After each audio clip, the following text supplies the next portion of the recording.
Good morning, everyone. Mrs. Smith here. Happy to be with you this April the 18th, I think it is. And many days we've been apart, but I believe that our time is coming. And in the weeks to come, maybe we'll get notice and word that we can be together again. And won't that be great? But we're going to share another story time together today. And I'm really happy to bring this one to you. This is a story from after Jesus died on the cross. And his body was put into the tomb, because many interesting things went on after that. The main thing being that Jesus did just what he said, and he rose from the dead. He didn't stay dead, but he rose again. So this chapter 24 in the book of Luke, is where we'll be reading today, and the story is called On the Road to Emmaus. And let's just pray and let's ask God to open our eyes and our ears and fill us with his joy as we read his story, okay? Heavenly Father, thank you for your stories. Thank you for your plans. Thank you for you. Thank you that you're so powerful. Thank you that you're so loving. Thank you that you always make a way. Thank you that you want to know us. Or us to know you. You already know us, but you want us to know you, Father God, and you want us to be experiencing you here on earth, and you want us to live with you forever. You showed us that, Father God. Would you give us eyes to see, ears to hear, and the ability to understand your word today, for we ask in Jesus' name. Thank you. Amen. All right, so let's just set up the scene here. We have a road that these characters are going to walk on. It's called the Road to Emmaus. And they're coming from a place called Jerusalem, which is where all the action happened. It's where Jesus was put to death. And all the people there were so sad. Why?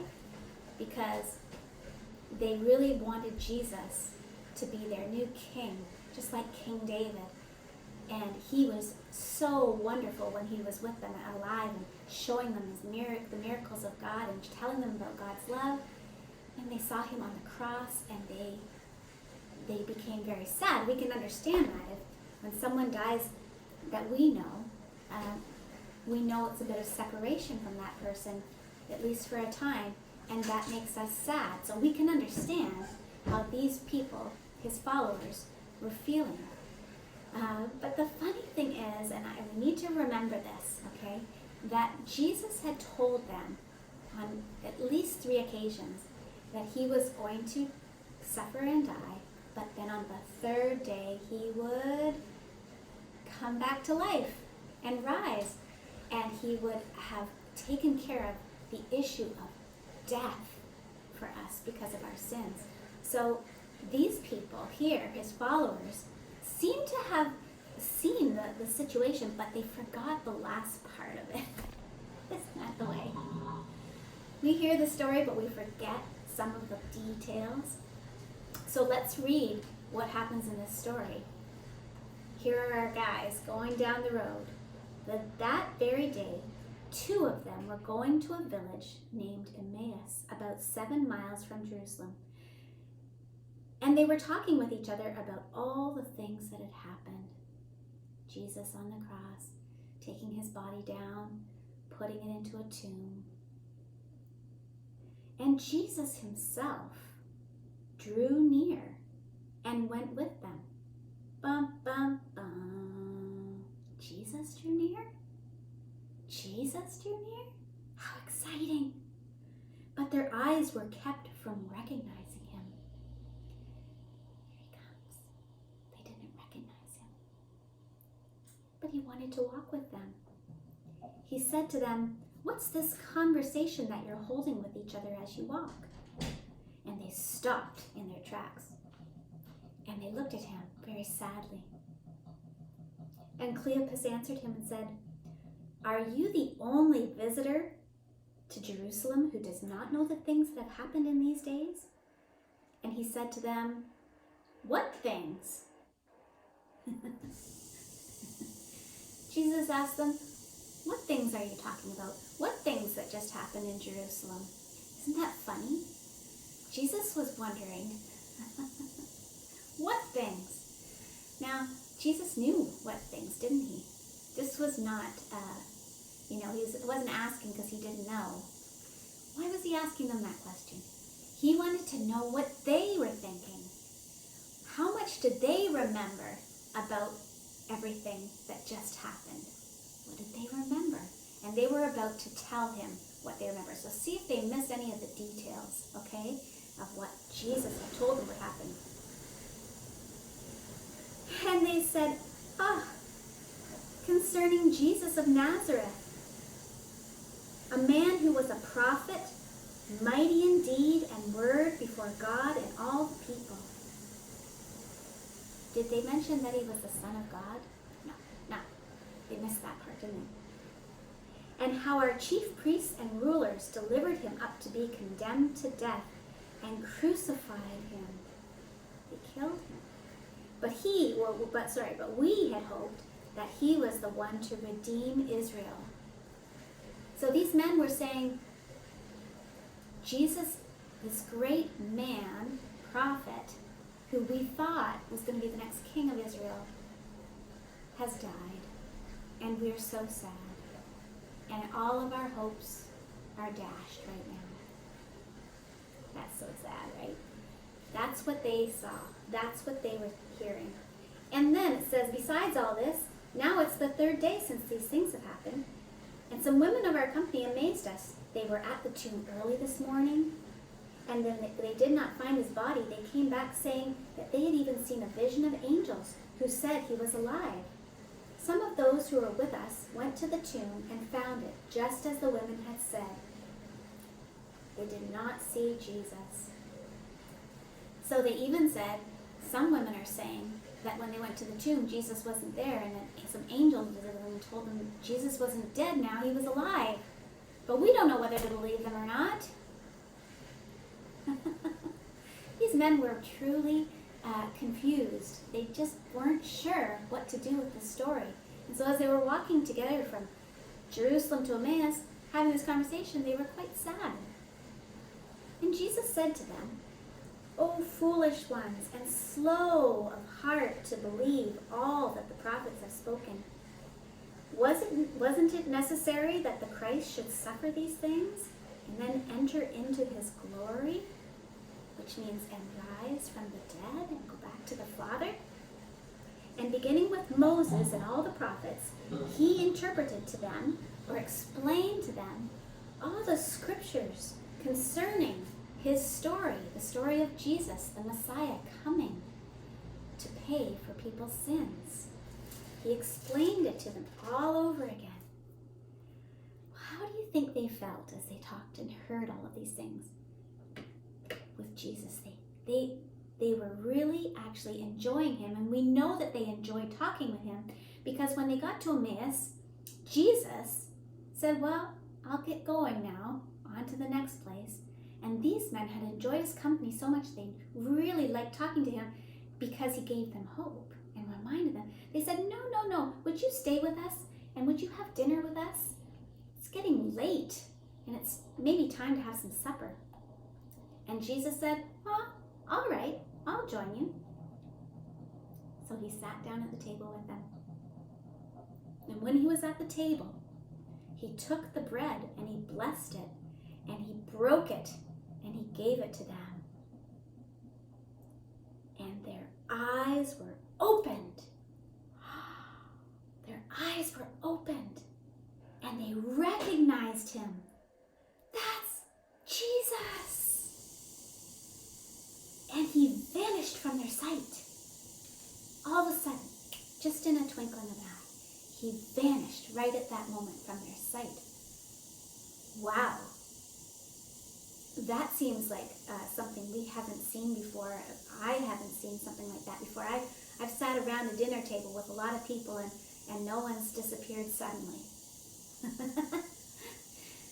But this really was important because God was wanting to get the story right for these guys. He wanted to tell them and remind them that the story actually goes like this, fellas.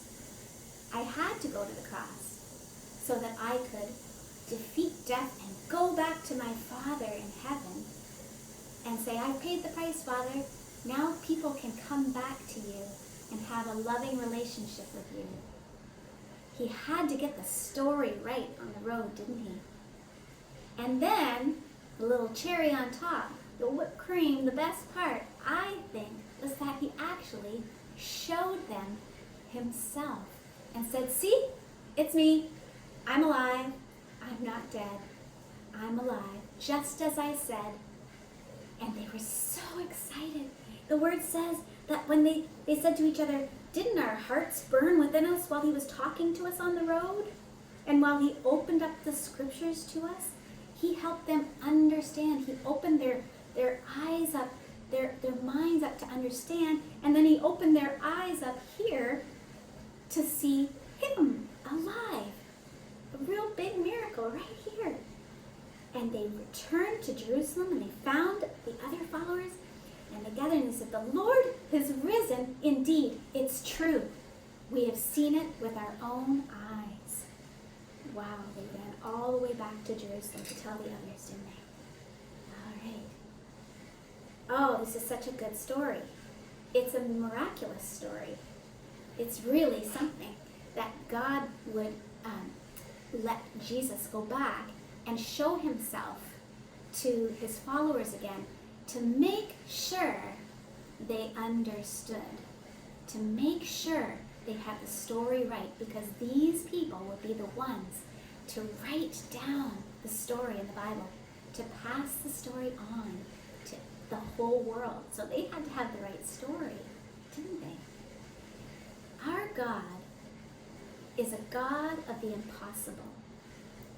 He can take dead things and bring them to life again, as he did with his son. That's not hard for God. That's not hard for God.